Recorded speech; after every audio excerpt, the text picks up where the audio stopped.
What's going on, guys? Aarava here. Welcome back to the Pitlane Podcast, episode number 13 today. Back again with the usual host, myself, Arav, Callum, and Tom.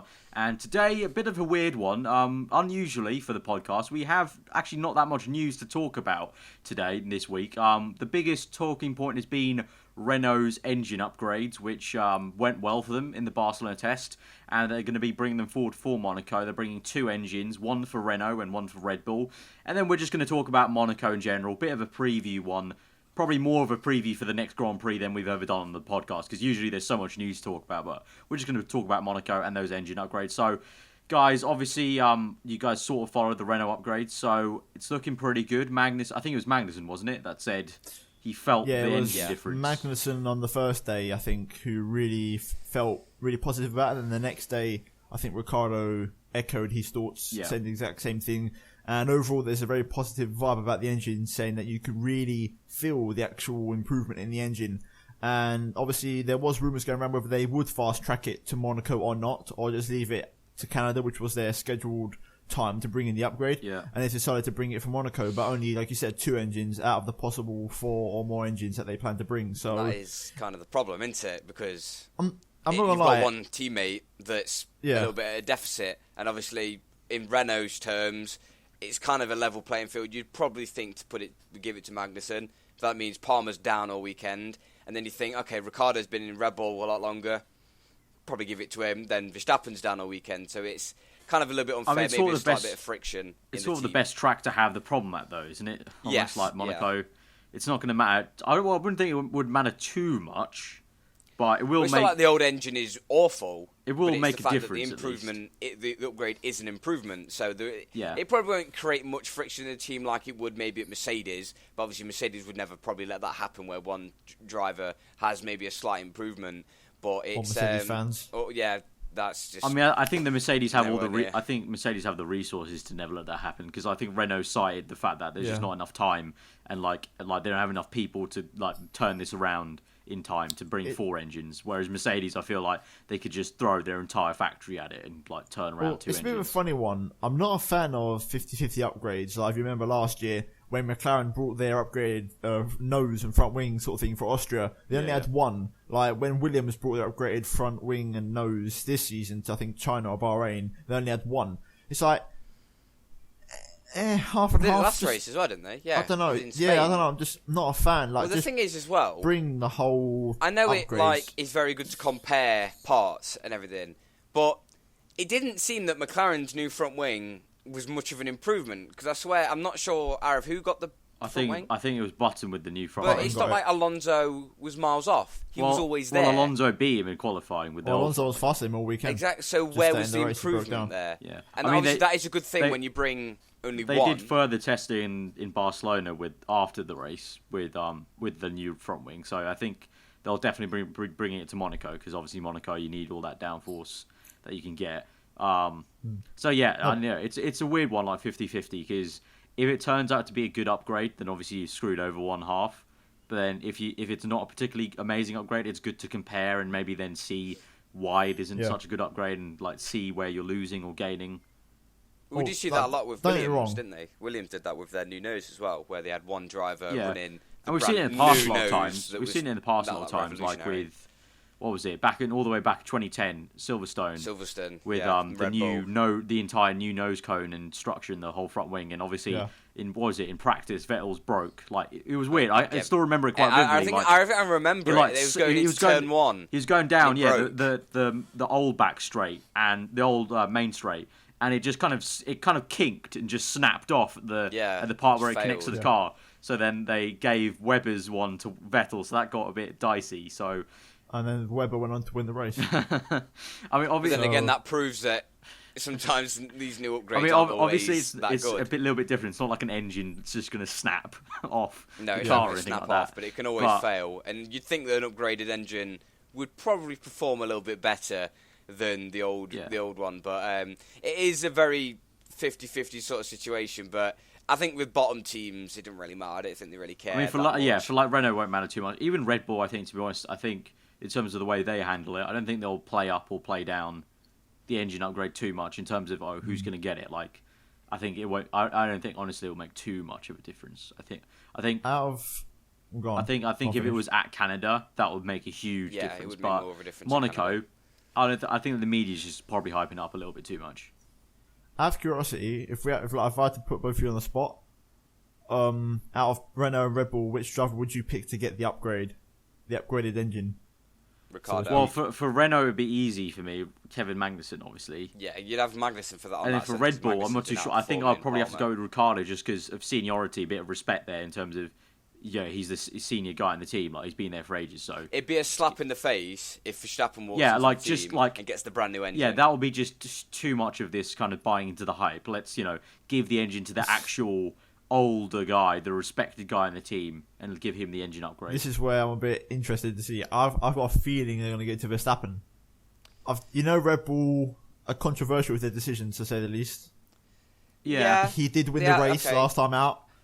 Yeah, but then again, I mean, Ricardo, I sort of agree. Ricardo's been saying I sort of agree. I can already hear like the Christian Horner interview where it's like, oh well, he did a fantastic job last Grand Prix, so we thought we'd give him the new engine, see how he goes even with better power plant. But it's a tough topic though, because obviously if you think, oh yeah, let's just give it to Verstappen because you won the race and he deserves it, then obviously you've got the argument. Well, Ricardo could have easily won that race as well. Yeah, he was on the wrong strategy. He couldn't exactly win the race anyway. Like, it was, like this sort of almost blending into the last podcast, but it was a really awesome drive. But also at the same time, you've got to really admit that Ricciardo could have also easily won that race if he was on the two stop. They could have got a really solid 1-2, which would have been fucking amazing for Red Bull. So yeah, it's going to be a bit of a dilemma. But as I just said before, I also think it's probably a bit too much overhyped by the media. That's kind of got us talking as well. I honestly think it won't matter too much, to be honest. No, I don't think. I don't think a lot of the time in F1, it doesn't deserve to have hype. Sometimes, yeah, it's just like certain things. It's like, oh, a brand new engine. It's like, who cares really? Who cares who gets it? It's like it's an improvement for Renault, who, let's face it, have had some tough years. And to see them taking a step forward, to see Red Bull taking a step forward, it's good to see. And it's the same with McLaren when we hear about Honda improving, which we can probably just talk about now. Apparently they're doing some huge radical revamp for the 2017 engine. Well, we can sort of talk about this like as a bit of a concept for this. Could be, you could say, a bit of a concept for this podcast. Overall, McLaren/Honda and Renault in particular, those two engine manufacturers are going to be the ones to look at in the next year or so, especially next year once the token system gets scrapped. Because I remember, I can't say, I think it's Hasegawa, the Honda, the main guy who makes the Honda engines. He did say like Honda have got so many upgrades and they're even thinking of completely reconstructing the 2017 engine, but because of the token system, they're so limited with their timeline of development and how quickly they can push out these upgrades. So I'm definitely starting to feel like next year, once the token system gets scrapped, even though Ferrari and Mercedes can improve their engine, you will see the substantial benefit that Honda and Renault will gain from this, and you will really start to see the pack, I think, just really get nice and tight once again. Well, hopefully so. Mercedes and Ferrari, would you argue, we've talked about this in development of the car, do you reckon they've almost got to the very top end of the development of the engines? I don't think Ferrari fully have. But Mercedes though. I don't think. I'm not sure. The thing is, like, we're only 2 years into these engines, so it's got to be more. Otherwise, it seems a bit pointless in the development race if there's no more development to come out of these engines. Because we're probably going to have these for, like, let's say another 5 years at least. It's like every 7 or 8 years or so the engines change. Obviously, there's always room for improvement, but obviously, every bit of improvement is probably going to be less as the seasons go on. So, obviously, McLaren, the Honda are going to be they're going to take a bigger step forwards than maybe. Well, it's just like the law of diminishing returns. Like eventually, like the lower teams will gain so much more, like Honda and Renault, and then Mercedes will just be, like we said before, kind of squeezing out. But on the flip side as well, these engineers have surprised us in the past with like how clever they can be. And like you never know. Mercedes could just come out with like, a completely new way to make the turbo even more efficient by like 20% or something. Yeah, you just never know. You can never tell. So it might be like a double-edged sword almost with the token thing. But like Tom said, it would be really awesome to see what Honda can actually do when they're not kind of stressed out by the rules and everything like that. And obviously that's what we want. We want everyone to be a lot closer in terms of the engines, so the field is determined a bit more by the actual car performance, like mechanically and everything. Being scrapped kind of defeat the whole point of trying to limit costs a little bit? Yeah, almost. I mean, I think they have to almost. Subject. I think there's a difference between the cost of manufacturing an engine and the cost of developing an engine. I think that when they decided to like do this whole scrap thing, or just like reduce the token, like what do you call it, like clamp down. I think it's a case of like they need to sort of almost balance, like, okay, is this like have we got like a kind of series here that's made to make cheap engines, or is it a sport that we're meant to let the guys develop the car as much as they can? So well, yeah, that's the whole thing about obviously capping how much development you can do on the car, but it's like, obviously I know it's like, you can't really talk about any other team that buy engines, but the teams that do make their own engines, such as Mercedes, Ferrari and McLaren technically, and Renault, it's very like, how much funding do they actually want to put? And it's like, I almost think that there's almost too much focus on the engines at the minute. Because like every single podcast, we always talk about, they've got a new engine upgrade. Oh, well, I've always said it's good to hear about that. I've always said that. I'd rather be talking about the car rather than the engine. Yeah, I mean, I've always said it. I think we said it in a previous podcast. But then scrapping the tokens makes more focus on the engine, because it's like, they've got this brand new turbo, they've got brand new electronic systems. That's the way it's going to be.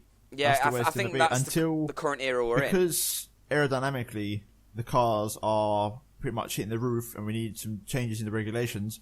There's nothing really there vastly. Yeah, that's pretty much it. Or anything that they can change. So therefore, the change goes to the engines. Even in 2014, when the aero got more simplified and the cars got harder to drive, even then the talk still wasn't about the aero. It was still about the engines. And it's just a case of engines really never have had that much of an impact, in my opinion, in Formula 1. Until at least 15, and we're talking about 15 years ago, maybe, but this is definitely the era 15 years ago. This is definitely the era in F1 where the engines have had the most impact in terms of where the car's performance is. So it's normal. It's still going to come with it, obviously, and also it seems to coincide with the social media hitting just absolute peaks. So it just gets talked about the most. Yeah.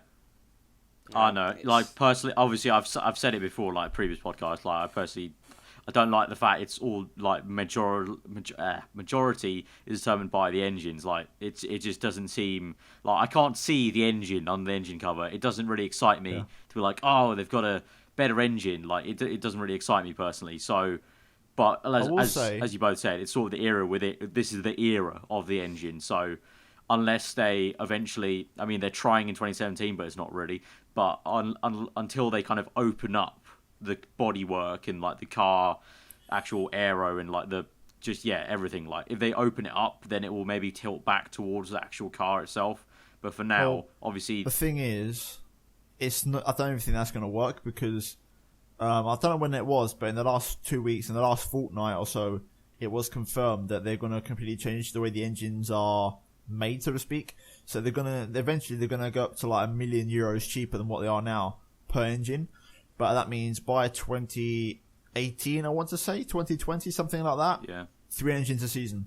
So that rumor that we heard a couple of podcasts ago actually came true. So we're going to have 3 engines a season. So that's some serious development, though. That they've got to do about reliability. Exactly. Is that like going to be that to reduce costs? Yeah, the reduced costing. But is that going to be like lots of the engine parts will be the same then for like all teams? I'm not sure. There's no. I didn't properly read the article. I just read over it because I was like in a hurry. I don't know. Like, as I said, I can't properly remember the article because it wasn't yesterday. It was a couple of days ago. But overall, the goal was to get it down to 3 engines because they want to get the engine cost down. So what we originally speculated on the podcast a couple of weeks ago, I think it was like the 5th or 6th podcast. It's quite a few ago. That's actually come to fruition now. It's been agreed by FIA and FOM. So by 2020, I think there'll be 3 engines a season. Well, how many have they got? How many do they get currently? Is it 4 or 5? 5. Like I heard it ages ago that it was going to bring it down to 4, but it was 4. It was 4. It was 4. Oh yeah, and then Honda came in, and then they increased it to 5. Yeah, okay, that makes sense. But it was 4 at the start of last season. Oh yeah. Now I remember. So, yeah. But even then, like, that's 3, it's ludicrous. 3-4 years in the future. But like, we're seeing cars still dropping out of Grand Prix. Like, we're seeing Hamilton having such bad issues at the start of the season with engine troubles, water temperatures, water Well, think pressures. about it. If it was 3 engines this season, Hamilton would already be on a penalty. Screwed. He would have been absolutely screwed. Hamilton would already be getting penalties. That's not going to work. That is not going to work. Like, I know the entire thing is just to bring the cost down, but that is just not going to work. We're going to have teams at the end of seasons having to take... Well, look at McLaren Honda. Look how many penalties that they picked up at the end of last season. And that was ridiculous. That was absolutely stupid. Just make them start at the back of the grid because they've got... Like, they had to buy a brand new engine. They've already got the problem of having to buy a new engine, never mind being demoted in the actual field as well, which obviously the rule was brought in to stop spending stupid amount of money on engines. But that's not good. Well, unless they've got some serious development on reliability, that's not going to work. The base cost of the engine, though, that's the main issue that they're trying to reduce it, because it's just so expensive for like the smaller teams to like even afford it. Like, I think it's like, we're getting to the same point there about Hamilton. He's already on like 4 elements of some of the parts of his engine. Yeah, so he's on 4. He would have a penalty by now. But I'm sort of saying we're going to go talk about this for a little while. We did talk about this before about what we think of the V6s and whether they have been a good introduction to the sport or not. I think I don't want to really get into that because we've already sort of talked about it for the entire hour. Yeah, podcast we really before, talked about it. I think it's like podcast number 3 or 4. It's the one. I think it's the one after Australia or the Australian just podcast. After Australia or I bet Arif will find it and put the link in the description after this podcast. I probably won't because I'm too lazy. But go find it in the playlist. You can find it on the playlist. Don't be that lazy in people watching the video. Yeah, let me be lazy. You don't be lazy. We can probably. Let's focus. We'll put it on pause. Let's focus this podcast a bit more because I feel like we've gone off off topic. Let's avoid rant. We talked about. We just literally just mentioned that there's so much talk about engines, and annoyingly, we always end up talking about engines because they're so fucking annoying and important. F1 these days. Anyway, so, Monaco. So the Renault's brought the upgrade, so that's going to be something to look at. But generally, it's going to be how is everything going to work out in terms of, okay, so how are the Mercedes now going to feel? Like, is there going to be a difference in how Rosberg and Hamilton interact with each other, how they interact with the team? Like, will we notice any hostilities or anything like that? And then generally, what's the pecking order going to be?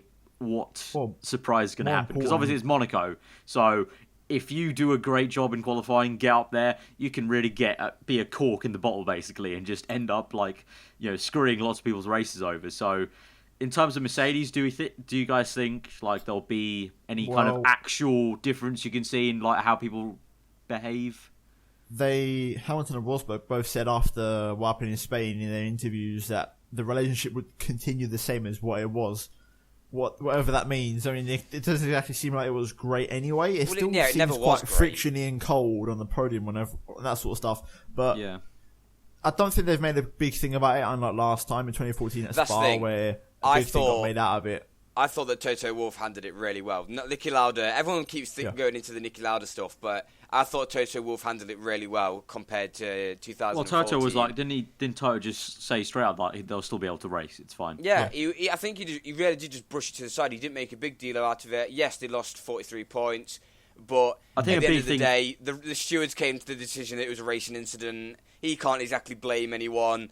The only people that they've let down are themselves. Well, yeah, that was a big thing. The racing incident. The fact that it was a racing incident. So personally, myself, I don't agree with the fact that he says they allow them to race because Mercedes don't really have on-track battles. Let's be honest. They never. It's pretty much the last time they had an on-track battle. This is the definition of race. Ago. They can it's race. The thing that people keep talking about, but it never happens. It happened twice. It happened in Bahrain 2014, and I think there was another one where it's all happened. Bahrain 2014. The definition of them racing is racing to the first corner, and whoever gets into the first corner comes first. Exactly. Because and obviously Spain, that didn't go too the infamous battle with Bahrain 2014. I think there was another one which I'm forgetting, which I think a lot of people maybe say that the battle at Kota between the Red Bulls and the Mercedes, a lot of people said that was a very good battle. What my point is, the best race of the season. We're not dumb. Mercedes can't overtake because of their car being so aerodynamically just perfect in terms of it's not designed for dirty air following, as Hamilton's proved various times this season. And on track, they're not going to overtake. Therefore, it has to be a strategic decision. However, Mercedes don't allow their second driver to pit before their first one or do anything different to the driver in front. So therefore, the order will be the same. So that is not racing.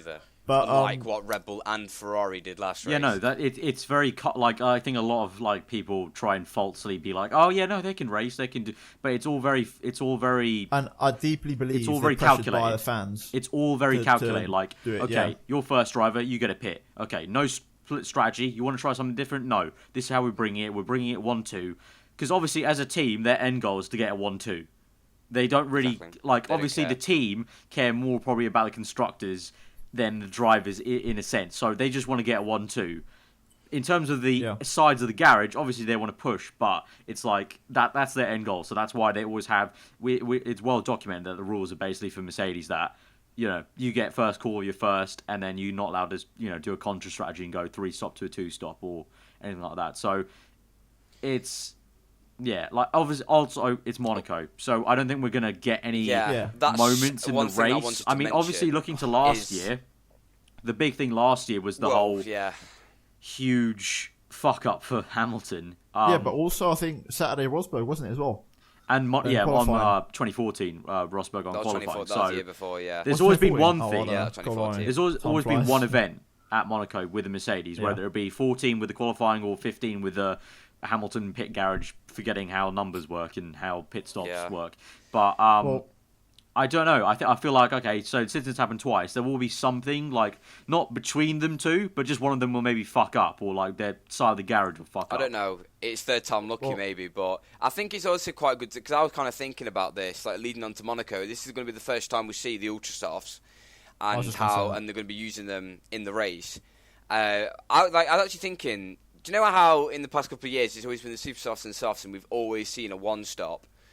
Yeah. You know how they're going to be using the ultra softs at the start of the race, because obviously they would have qualified on that. Would this maybe open the opportunity to do a two-stop, but if they push as hard as they can, or will it still be the same recession of just go very slowly, save the tyres, pit once? I think it would be a two-stop. Go to the end. Because the thing is, I don't think the ultra soft will be that much faster, because otherwise then the tyres will be having problems like exploding or graining or them sort of things. Like they have to keep the tyres somewhat structured and not just a qualifying tyre, so to speak. So it has to still remain a bit racy. I think the strategy will be a two-stop, but if you go for like an ultra soft and a soft, then you could still do a one. So I think the strategy will be quite open in that sense. Yeah, it's very open. Yeah, it's a bit all open, like a bit open to interpretation. Obviously, looking at I haven't got the picture up on the screen right now, but I think the tyre allocations, I think Mercedes have gone quite. Well, pretty much everyone's gone a lot of ultra softs. It really depends on how soft and how degrading those ultra softs are. I'm hoping they are really quite a lot. I think. I think there was a team. I think Mclaren actually have gone really conservative, haven't they? They've gone with like 5 softs or something like that, and then 5 super softs and a few ultra softs. I think it was 5. I think it was maybe 4 or 5 softs or something like that. But yeah, McLaren were like the big sort of name that have gone quite conservative on the tyre choices, and then also obviously the lower end teams. I think Manor are also going very conservative. But it's going to be interesting to see how the ultra soft pans out, because obviously I think everyone's sort of expecting it to be really fast. I'm not expected to be that fast, personally, myself. Well, because they're saying that it's a softer tyre than the super soft, so it's got to be quicker.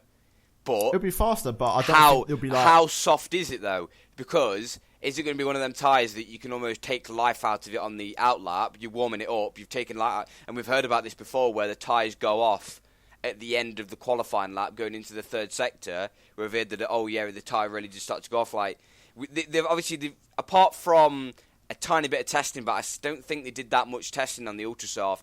Pirelli, I think, are kind of going into this race, kind of just learning what this new tyre is like. And personally, I just like the colour that it's purple, to be honest. I think I like the purple colour. I like the purple. If it's purple sectors, purple tyres. Exactly. I don't think it's going to be like China, though. I don't think it's going to be like China 2013, like where it was like that, the third sector. But I don't think Pirelli will ever allow that to happen again, where the tyre I do sort of hope in a way. Quickly. I hope in a way it's quite a degrading tyre. That would be very interesting if they start the race on Ultrasofts. They've already put 3 laps on it because of qualifying, and they've got to pit in 5 laps, because that means they'll be in traffic. What happens then? Who wins the race? Because some people in the midfield might even start on softs, super softs. They may be able to go 40, 50 laps before they even need to pit. we could see someone's race be entirely screwed over by the fact that they qualified on the ultras, but we're going into this race weekend not having a clue what these ultra softs are like. So we could be proved completely wrong. They could last a good 20 laps. They could last 5. We really don't know. But I think that's going to really spice it up a little bit, which the new tyre rules have done all season, to be honest. So it's going to be very interesting to see. Like, just to sort of throw the curveball, let's say like a bit of a possible thing that could happen. McLaren don't get top 10, or one of them drops out of the top 10. Let's just say Button, for example, starts the race on the softs, goes like 75-80% of the race on that tyre, and because of all the strategy and people doing extra stops, let's say he gets into first place because he's on the soft, he jumps everyone that's doing pit stops. Because obviously in Monaco, when you pit, there's a high chance you get stuck in traffic, even on a fresh tyre. So if Button, for example, stayed on a soft for all the race and just did his own thing, and fingers crossed into much traffic, let's say he was in the lead and like 75% into the race and then pit for ultra softs, and maybe he lost the lead, for example, and then the normal race leaders take over, but then Button will be on the ultra soft.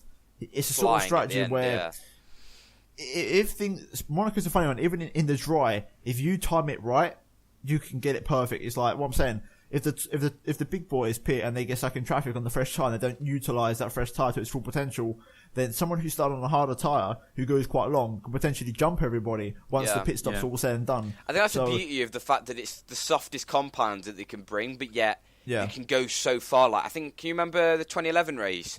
When I think it was Vettel, Button and Alonso leading the race. Well, Vettel went 40 laps. He took his soft tyres so far, and everyone's saying he's not going to be able to make it to the end of the race. And obviously the red flag came out. Perfect. Then he could just put on a brand new set of super softs. I'm guessing you remembered it, Arav, because I think Button lost the chance of winning the race. Yeah, but I think it was a second. But it was also the same thing. Like, it's an insane race. 2010 when Alonso pit really early or something. I can't remember, but I remember him pitting early. He started from the back. He started from the pit lane. He started from the back. Okay, he started from the back. In P3.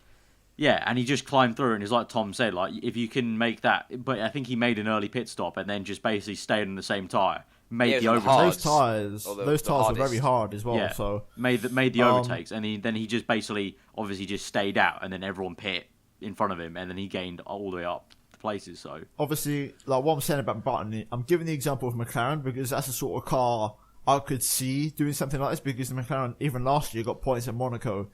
And this is a better car, so the sky's the limit for them. This could be a track where they could potentially do alright in. So, and Monaco's a track where, because it's such a short lap, there's not generally that much time you can gain over a lap over another car. So, this is the sort of thing where maybe like a team like McLaren or Force India, it's a good race for them to really be clever strategically and get it spot on. And if they do, then they could get some really good rewards for it, especially if like safety cars or things like that happen. You know, it's always maybe a Renault, a Toro Rosso. Anyone in that midfield can get involved. I kind of think the lowest midfield team I'm probably going to see from past experience is going to be Williams. Because obviously they've always been quite poor around Monaco. This is a sort of race where, even though it's unlikely, if Manor want to score points, this is the sort of race where they could score points, but they need to get it perfect. Yeah, they'd have to get it it has to be like a they'd have to have a good Grand qualifying Prix as well. Like Bianchi 2014, it has to be perfect. It has to be a perfect Grand Prix for them. In terms of talking towards the front end a little bit, in terms of the actual race win, Ferrari, I don't know with it. They're a very weird car this year because like it seemed like it was going so well at the beginning, and now they're just like. I think people were saying, "Oh yeah, Saturday they dropped off the pace in qualifying, and in the race they looked better." But you know, overall in Spain they looked good. Qualifying they just took miles off. Fair enough. But the thing is, it wasn't just Spain though. Sochi, they were miles off. Let's not get it twisted. Sochi, they were nowhere near Mercedes that race. Yeah. I mean, who knows if Vettel would not have crashed out where he finished the race. Yeah, but I mean, Rosberg just waltzed it. Ferrari have been nowhere for 2 races in a row. And you can see that in testing, they focused on qualifying runs. You know, they've been bringing upgrades. They're trying to just decipher this problem that they got with the car. So, who knows? Maybe Monaco, if they get a strategy right, like I'm saying about strategy, if they go for something different, maybe they can make it work. But unfortunately, you can't really see past Mercedes, really. Maybe Red Bull, depending on how the engine performs and if their car really excels at Monaco. But maybe we could see a Ricciardo on the podium, maybe. It's more likely Red Bull. More likely Red Bull to trump the Mercedes than Ferrari to trump the Mercedes at the moment, especially around Monaco, which is a track design. I almost feel like it's going to be like Spain, almost, where Red Bull are actually ahead of Ferrari on pace, just because of the amount of downforce you need, the chassis, how good the Red Bull chassis is. So Yeah, It's going to be an interesting Grand Prix. It's going to be a very weird one. Like, it's going to be a case of like just keep on questioning everything because we don't really know. Like, it's almost like the end of the Spanish Grand Prix. We just don't know what's actually going to happen in Monaco. Like, there's a lot of variables. Yeah. I guess obviously the dust will settle at qualifying, and then we'll truly see what the pecking order is, and then the race is sort of almost dictated by qualifying. So it's almost like we're looking for what actually happens on Saturday more, which is the kind of the case in Monaco. But obviously, for now, it's all very up in the air. But by Thursday, because it is Thursday practice instead, we'll know sort of the pecking order almost. There's a lot of questions going into Thursday. Obviously, I don't get your hopes up too much because the race is normally quite a bore fest. I mean, the race is Monaco. It's the classic Monaco race. The qualifying's more exciting, and I love watching Monaco qualifying because it's better. Yeah. It's the better part of the weekend. That's the whole point of Monaco. I feel like that's where the excitement comes. But it's always a prestigious race. But yeah, in terms of the race, don't expect like fireworks. But Monaco is very much a question of. Nothing happens in the race until the end when it's all said and done and all the cars are in their order, so to speak. Yeah, and if and some then people have like crash, and then if people crash or have tyre issues, then it kind of goes like a bit into it flips on its head very quickly, as Hamilton proved last season when kind of came in the pits at the wrong time, which made a lot of people very salty towards Mercedes. Kind of a bit of a irony compared to the last couple of races. But I think for Hamilton at least, it's make or break this race. I think he needs to get his win, and I think he's been very unlucky at Monaco. I don't know when. I think his last Monaco win was. I must say, fair play to him for keeping such a cool head and not really. Oh yeah, I watched one of his interviews with Martin Brundle. I think it was in the pre-race before Spanish Grand Prix. He is keeping his head very calm. He's relaxing, and I think he's realised there's no point in making a big deal out of it because he's not going to gain anything from it. Yeah. He's just kind of and I think this is why almost his fans are worse than him sometimes because his fans make more of a big deal out of it. More of a noise, because he's just chilling out. At the end of the crash between them two, he didn't care about himself really. He cared about the fact that 1,300 people had built that car for him, and then them two went and crashed off going into turn 4. He's not really caring about that. But I think this weekend, if he wants to kickstart his championship now. It's now that he needs to just do it now. And I think we said that going into Spain, but obviously things transpired. Things keep happening. But then again, I suppose both of them crashing out, the only losers really are Mercedes themselves. But I think Hamilton didn't lose anything to Rosberg because obviously neither of them gained or lost any points. Yeah, exactly. So it's going to be, hopefully, as a Hamilton fan, I'd like to see him win. We haven't seen him win in a while. I mean, to be honest, for the championship, I'd like to actually see him win. Even there's someone who doesn't like Hamilton straight up, I wanted to see him win so the championship actually kick-starts a little bit. Because at the moment... I mean, the fact that Kimi Räikkönen's second says a lot. Yeah, I mean, at the moment, it's still the Rosberg show in terms of the actual championship numbers. So one final thing I thought is going to be interesting. At the very start, it's going to be... If the Mercedes, obviously, I feel like there'll be 1-2 again. It'll be very interesting to see, again, if Rosberg can jump him into the first turn. Because he has done that every race they've started side by side this season. Awful starts. Every single time this season so far that they've started side by side, Rosberg's jumped him. If there's a race where it's not going to happen, is this one. Because the run to the first corner is so short. So it is so short. I think, yeah. But his starts are so good that he could. The Garant pole, does he start on the inside or on the outside? Does he know like the way it's like a bit of a bend? It's on the left. Pole's on the left and seconds on the right. So if Rosberg is second, let's see. Yeah. Painting you a scenario. If he gets a good start, as in like in Bahrain or Spain, he could get on the inside of the first turn and get it. So I can't remember exactly who, because people in the comments will know. But obviously, we can't look at it right now while we're podcasting. But from my memory, I think pole is on our right when we look at it on the TV, which is always very interesting. But which is the outside. I don't know. I don't think there's that much to look into because if you actually remember, Hamilton got an equal start to Rosberg at Spain. The reason he passed him was because he could slipstream him into turn 1. Oh, in the brake zone, yeah. Obviously, onto the brakes. But I think if Hamilton does get pole, he should get a good start based off what happened in Spain. But if Rosberg does jump Hamilton into turn 1, he'll be in pieces because he's going to be stuck behind. Well, then it'll be a case of I think Lewis will try let's pit a little bit earlier maybe. But then he's not allowed to. Oh well, yeah, then he's not allowed to. That's the problem. So that's why Mercedes sit there and go, "Oh yeah, we'll let them race," but you don't make it any more interesting when like good races. You don't change it up in the strategy. So I don't know. This could be an interesting race because, like I said, if Rosberg was to overtake Hamilton, let's say Hamilton got pole, this could be the one where Hamilton really loses his head, if you know what I mean, and goes for like a ridiculous dive bomb or something, like something stupid, and it really starts to heat up, if you know what I mean. But personally, I don't think it's a bit. I think the more I think about it, the more I like the idea. I think Red Bull could really mix it up, especially in qualifying. I think there could be, especially I think Ricciardo will really want to, after what Verstappen did last race, he's going to really want to put on a show and remind everyone that he's still here, sort of thing. You know, I think really for the Mercedes as well, if basically the second Mercedes, whoever that is, Hamilton or Rosberg, is stuck behind, or it has a Red Bull in between them, I think the second Mercedes will like that more, because although the first Mercedes has got a gap to the second one, that Red Bull has every obligation to have an attack of that Mercedes. Whether it is to crash them out, obviously no conspiracy there, but whether it is to try and make an overtake, whether there's a crash or not, the second Mercedes, almost like third place is kind of a comfortable place to be. So we'll see. But then again, Hamilton finished in third place in Monaco, and that really didn't end up too well. Yeah. But it's going to be it could be an interesting race. It's very up in the air. An interesting race. Obviously, lots of questions will be answered on Thursday. I think everything will sort of be answered Thursday going into Saturday.